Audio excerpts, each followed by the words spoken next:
Thank you for listening to Depictions Media Radio.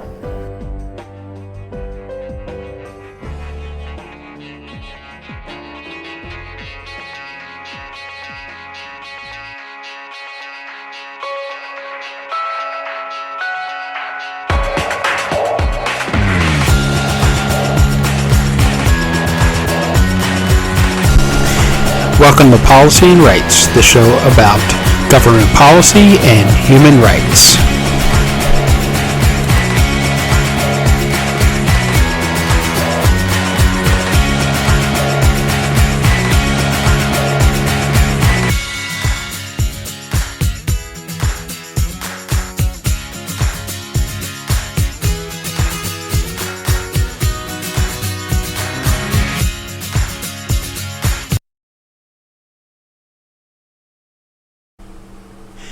Welcome back to Policy and Rights here on Depictions Media Radio.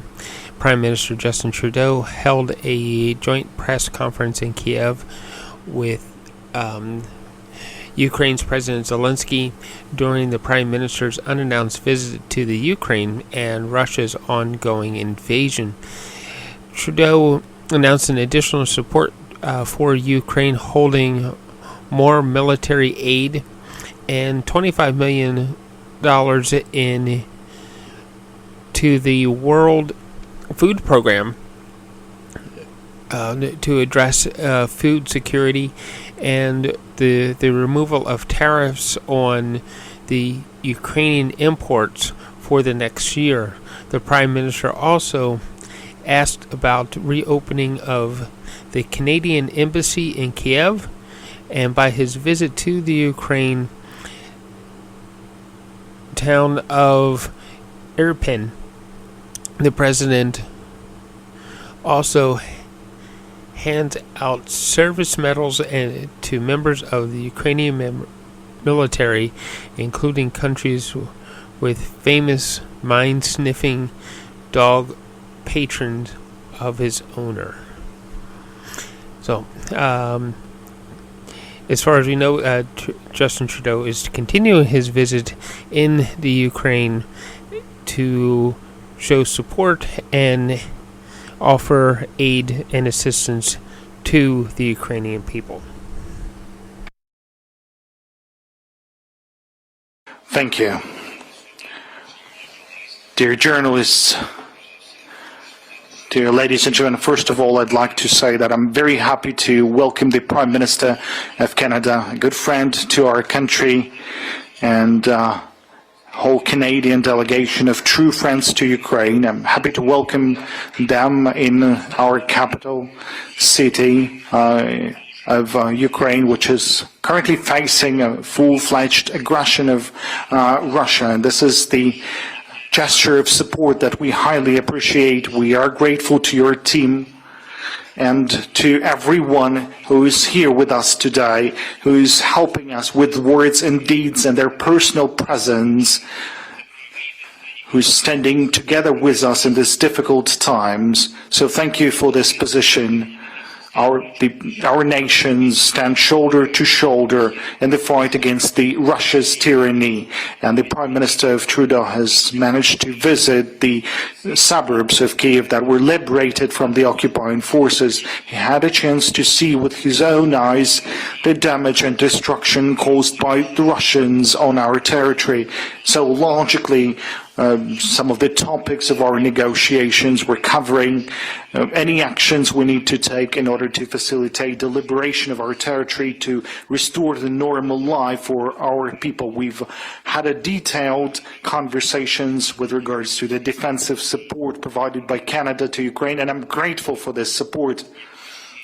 And I've also mentioned what other types of weapons we need in order to move closer to our victory. Another important aspect is the economic support for Ukraine. I felt the understanding of the needs of Ukraine, just as 77 years ago, the after-war rebuilding of Ukraine requires a very swift, concise movements similar to the Marshall Plan, and we've agreed on how to turn that into reality.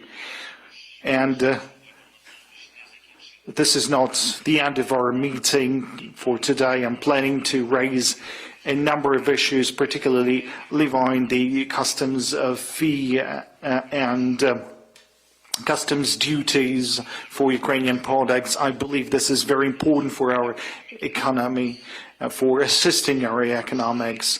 And I would like to reiterate once again, and we'll be raising this issue many times, that is cancelling the visa for Ukrainian citizens. I believe that there's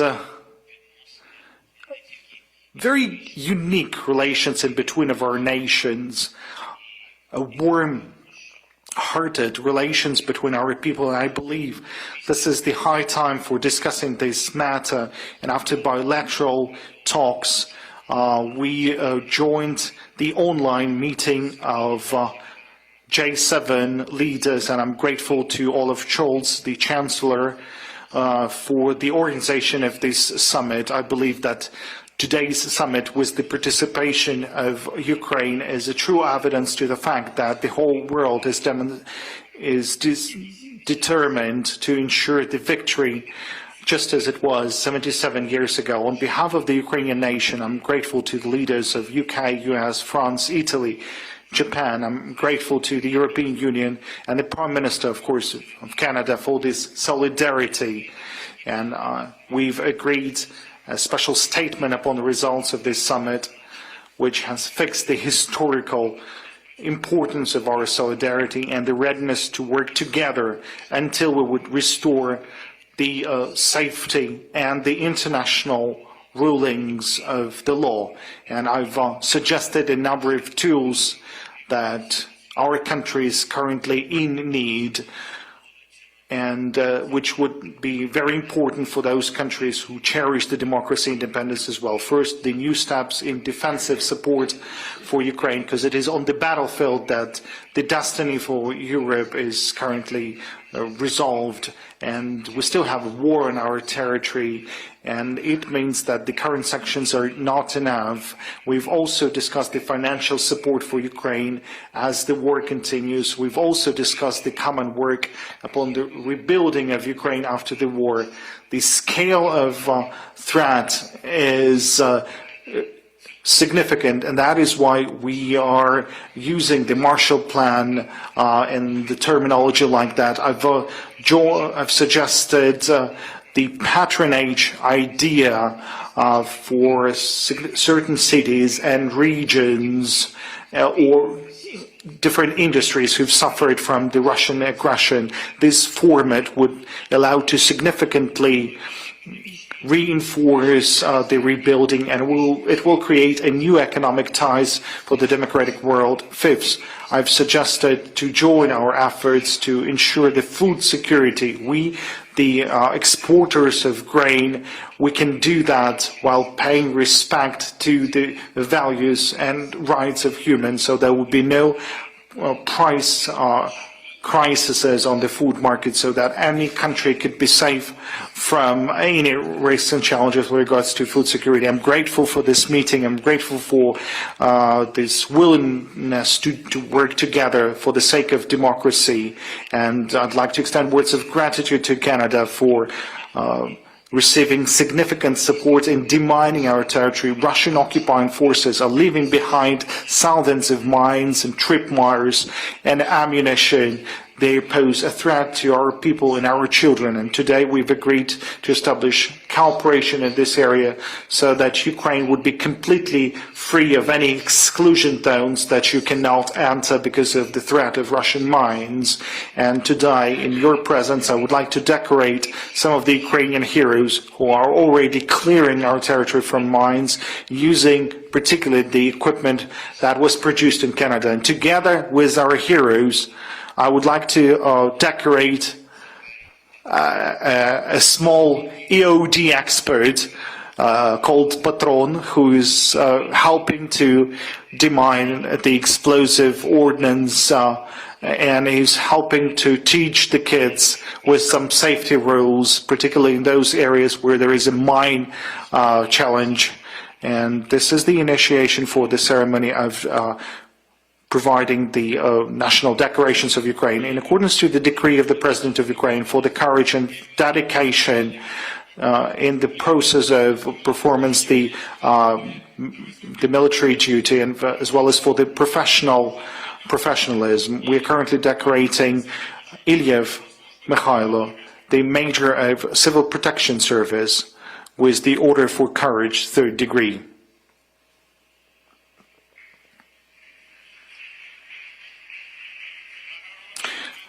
And medal for the dedicated service, a service dog called Patron.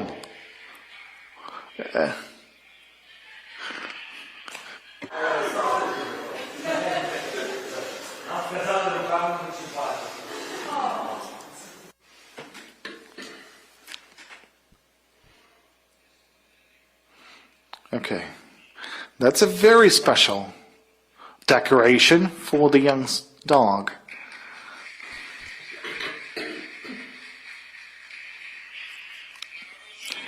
Medal for the military service to the people of Ukraine, the senior sergeant of the Ukrainian Armed Forces is decorated with the medal for Josak Alexander Mykolaievich, the Master Sergeant of the Armed Forces of Ukraine.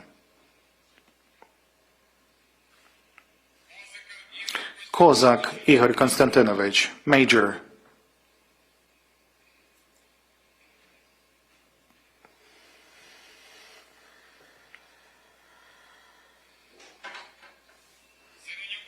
Semenyuk Volodymyr Volodymyrovich, Major.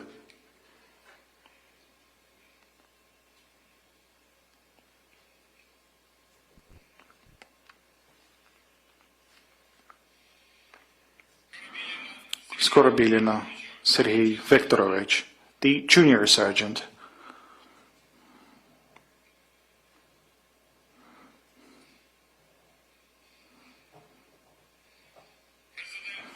President of Ukraine, Volodymyr Zelenskyy.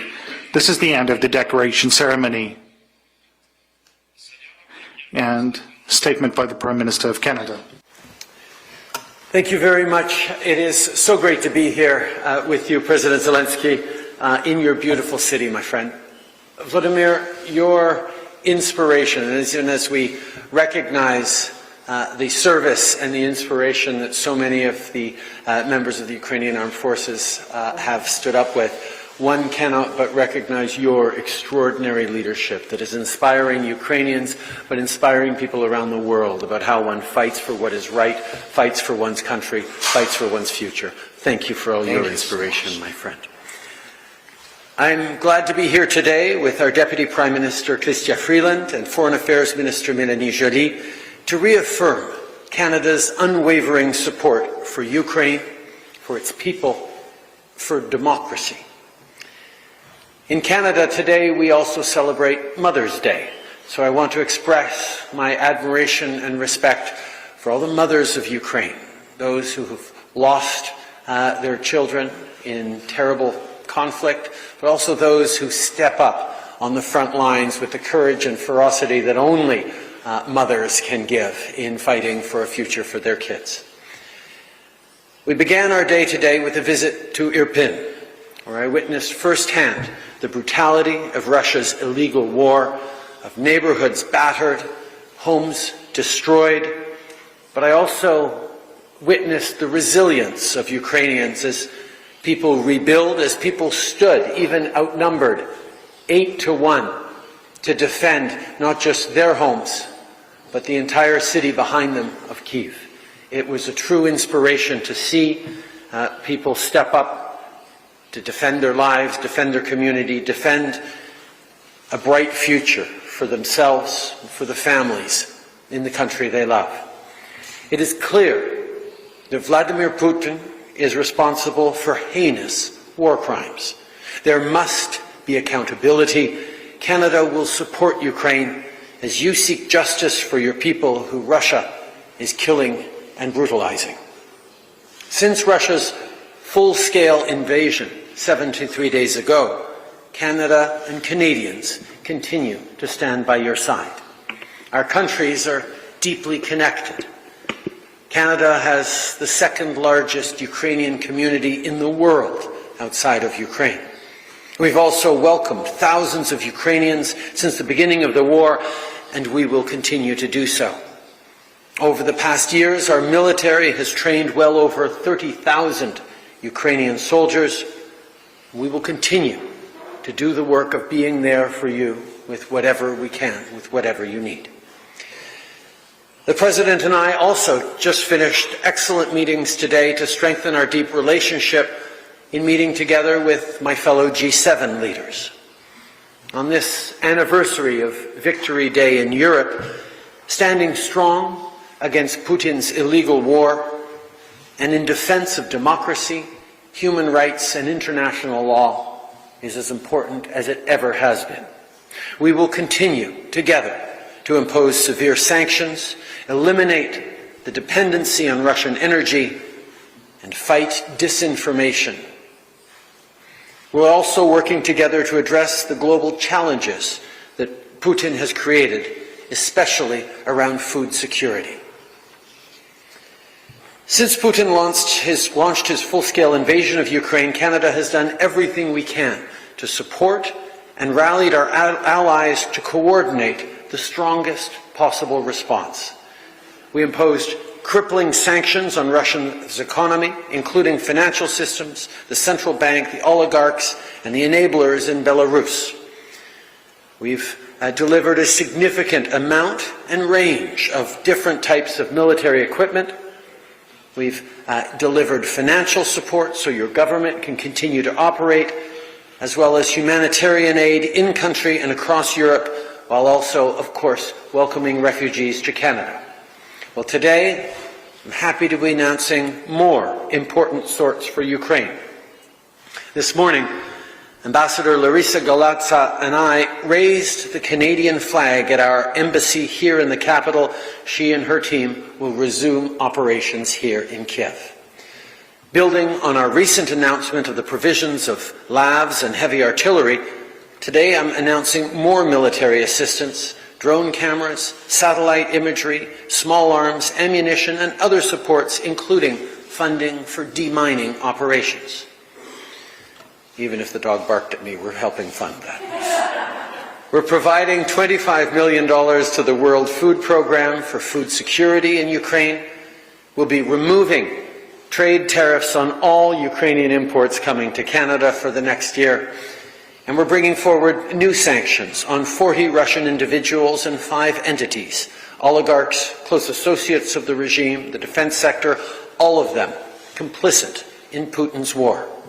We're also announcing new funding to help support and protect women's organizations, human rights defenders, civil society, and more. Ce matin, l'ambassadrice Larisa Galatza et moi avons hissé le drapeau canadien à notre ambassade ici dans la capitale, et elle et son équipe résumeront leurs opérations à Kyiv.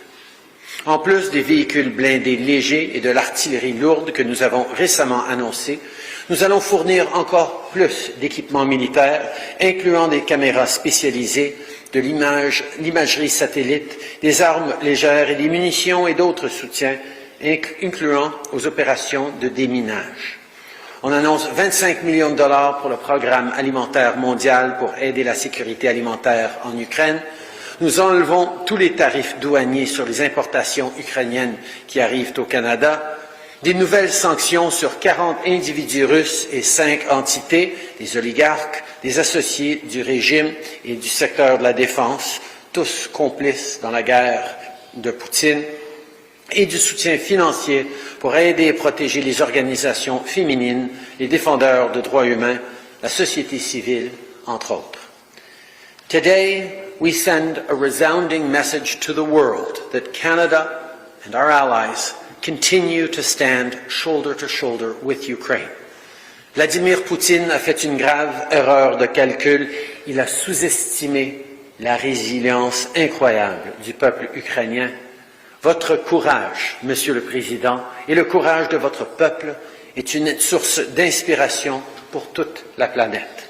We will continue to support you as you fight authoritarianism, as you defend your freedoms, your democracy, your way of life, as well as all of ours.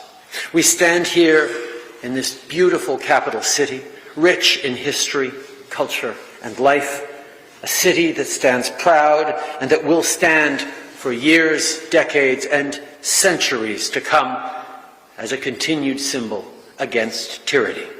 Putin and his accomplices will fail. Ukraine will prevail. Slava Ukraini! Героям слава!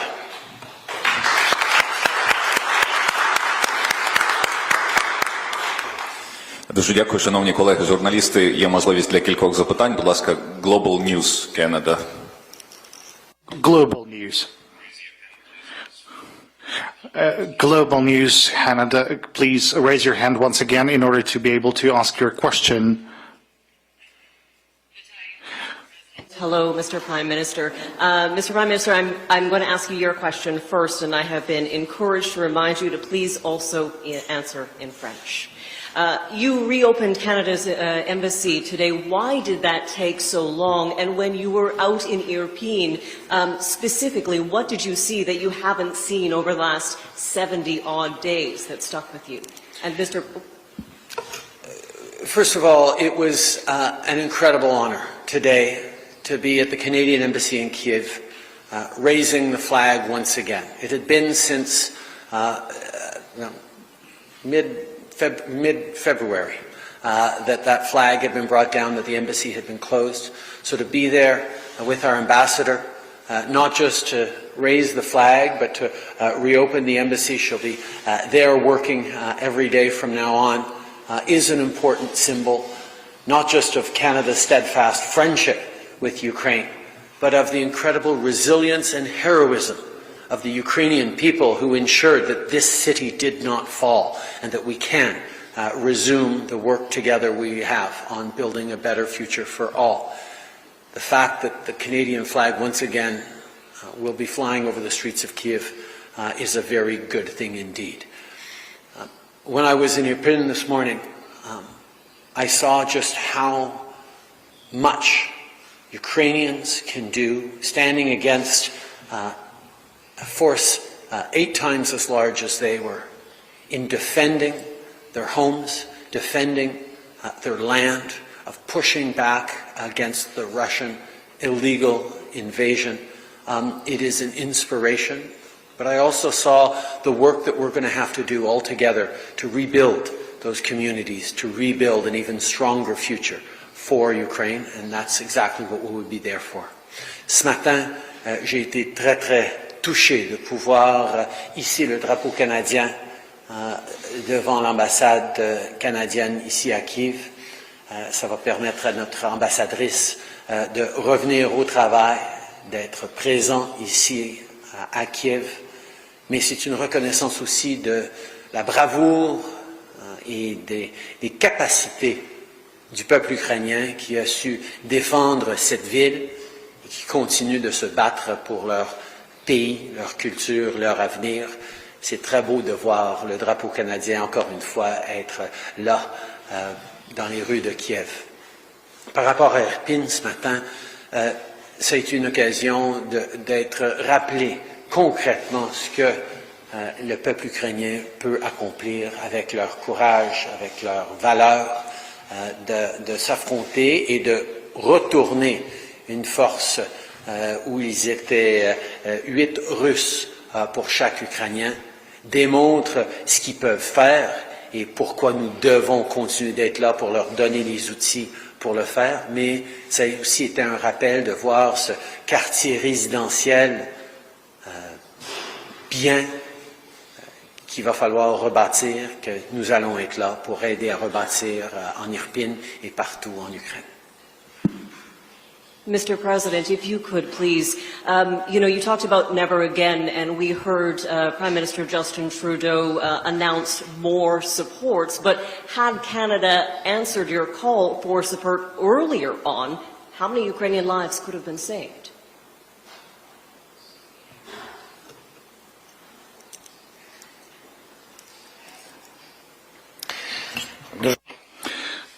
Thank you.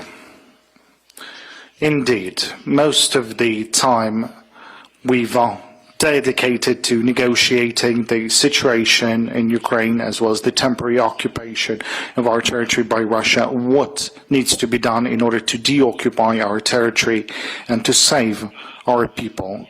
People are very important as that to have brave and alive Ukraine. І в цьому сенсі хочу вам сказати, що дійсно And in this respect, I'd like to say that we are lacking heavy weapons. We've mentioned this, and I'm not going to go too much into details now. And I'm sure you're the journalists.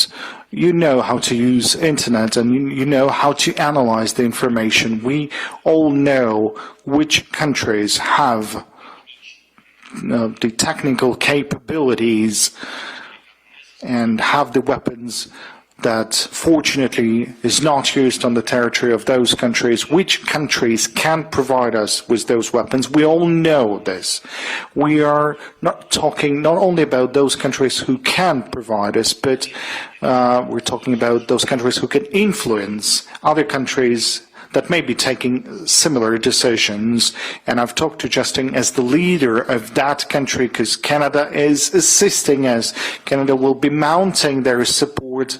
And I'd like to say frankly that weapons can be different because of the war, because of the economic drop down. We have another need, that is the financial support. Financial support is also a sort of the money, and Canada has made a decision on allocating 1.5 billion of Canadian dollars. We've already received 0.5 billion Canadian dollars, and Canada is second after the United States in terms of the scope of assistance it's been providing to Ukraine. Speaking on weapons, I'm sure that the leader of Canada would be able to support us. Speaking on the sanctions policy, just recently we had 3 wonderful countries, Estonia, Latvia and Lithuania. These are small countries that I consider the great ones in terms of the partnership, in terms of the friendly relations. And I told them in this meeting that I don't know what to ask you for because you've already given everything you had. These are the 3 countries that we can't question or we cannot ask from them anymore. So today, we are hosting the leader of the 4th country that we also cannot ask for more. Now, Sky News.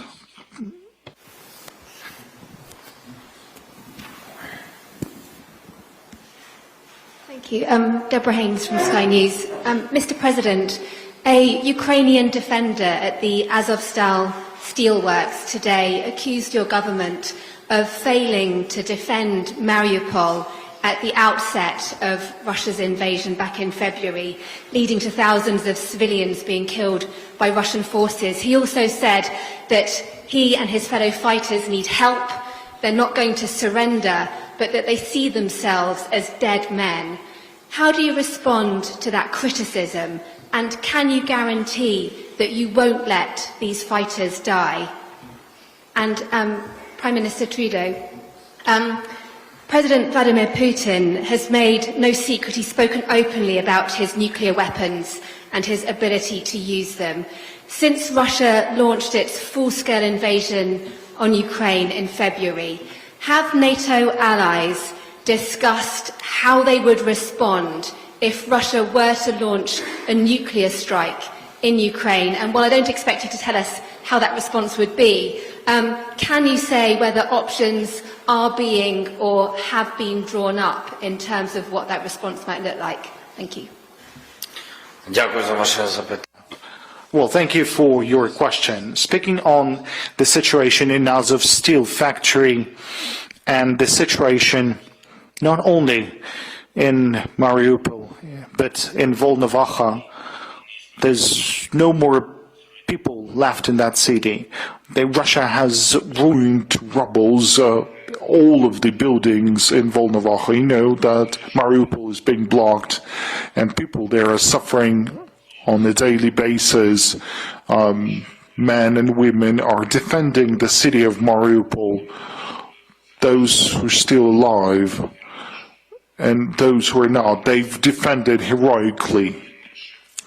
Deblocking the city of Mariupol in military ways, which is impossible at this moment today, and this is something that we've mentioned openly. Ukraine doesn't have the heavy weaponry to deblock militarily the city of Mariupol. This is not just thoughts. This is the summary, this is the results of the analysis we got from our military leadership. That is why today there's two possible ways. The diplomatic way and diplomatic path, this is what the military and political leadership are currently working on.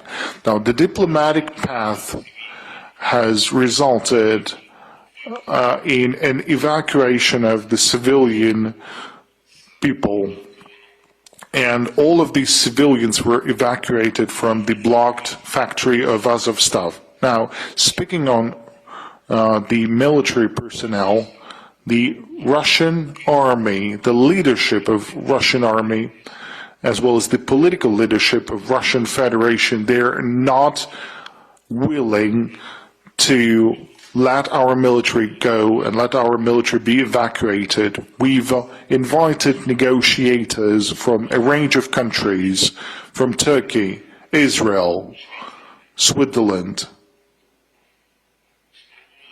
We've tried to solve this issue with the assistance of France and the United Nations organization and the representatives of the ICRC. Russia is willing to exchange military only by exchanging POWs into POWs. That's the situation, that's the response that we have received from the Russian Federation. There is no other responses there.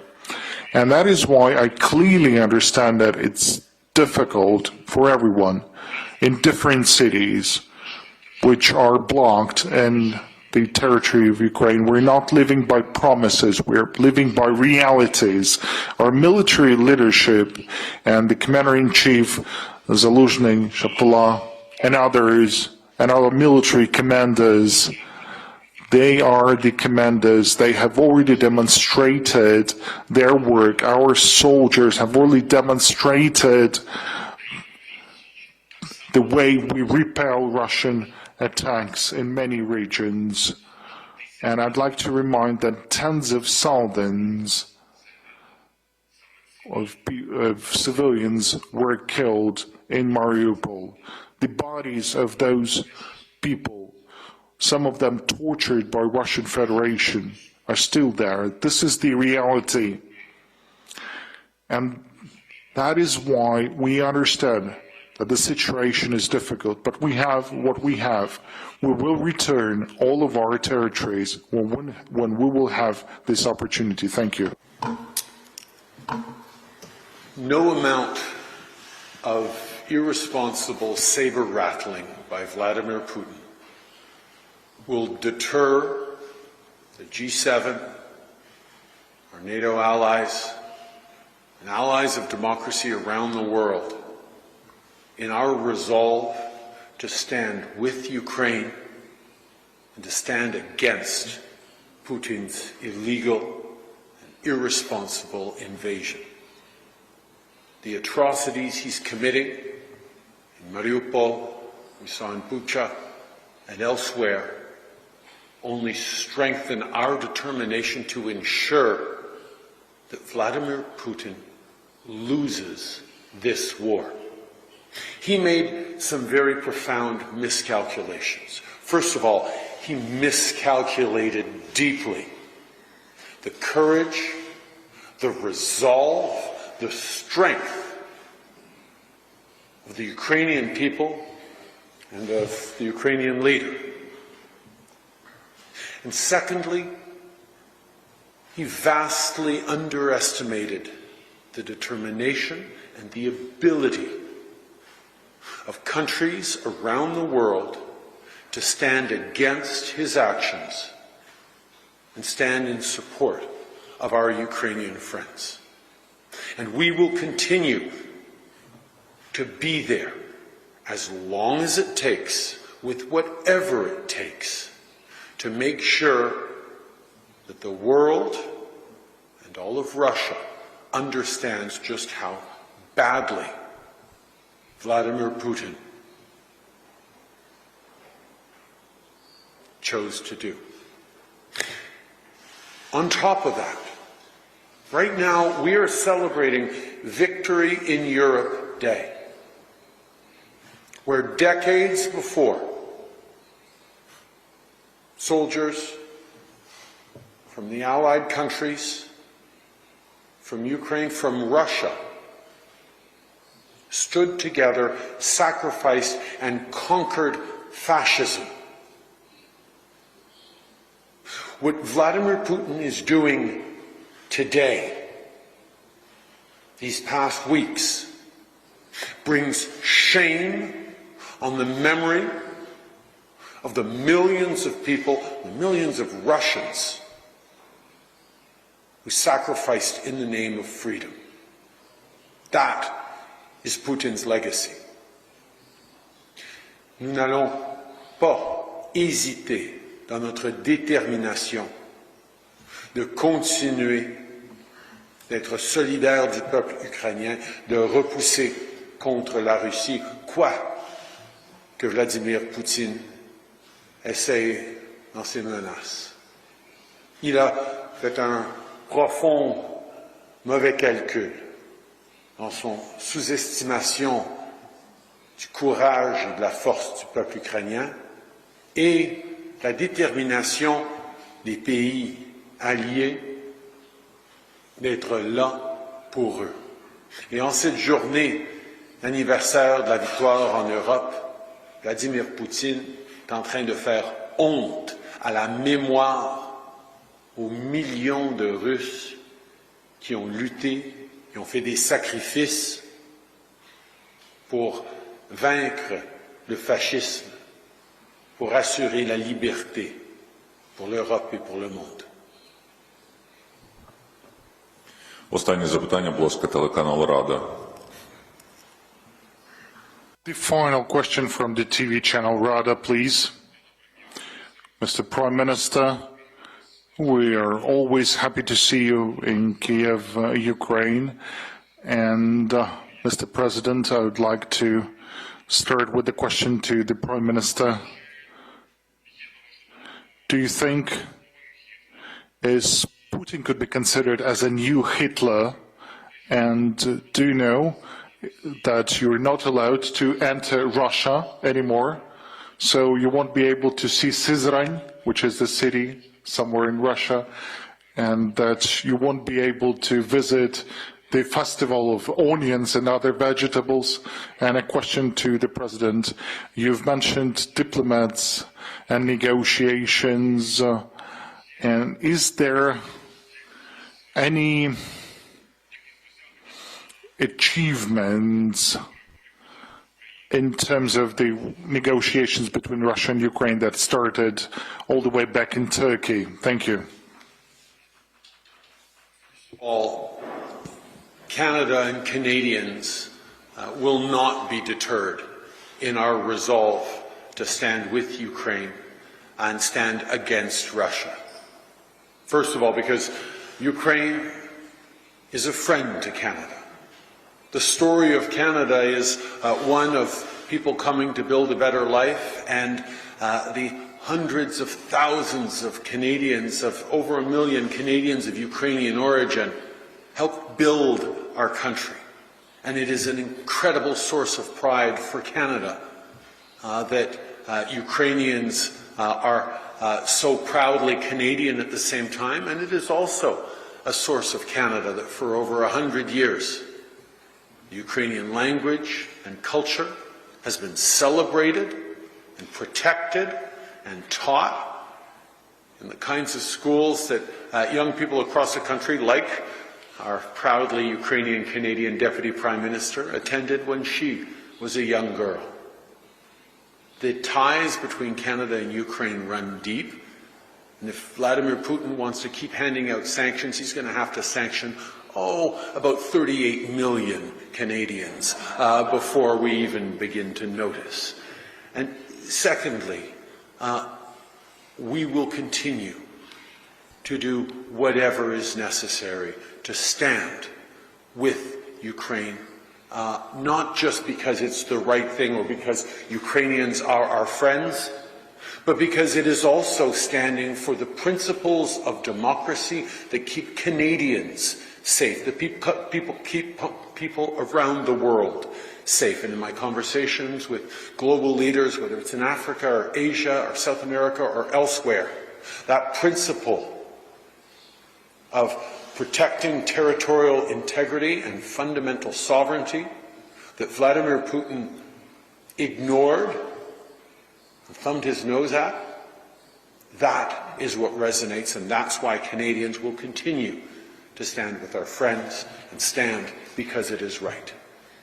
Les Canadiens vont toujours être solidaires de l'Ukraine, pas seulement parce qu'on est amis avec l'Ukraine, mais bien sûr on l'est, mais aussi parce que les principes qu'on est en train de défendre, que les Ukrainiens sont en train de défendre avec leur vie contre l'invasion illégale de Vladimir Poutine, sont des principes qui nous gardent tous en sécurité à travers le monde et qui doivent être défendus à chaque étape.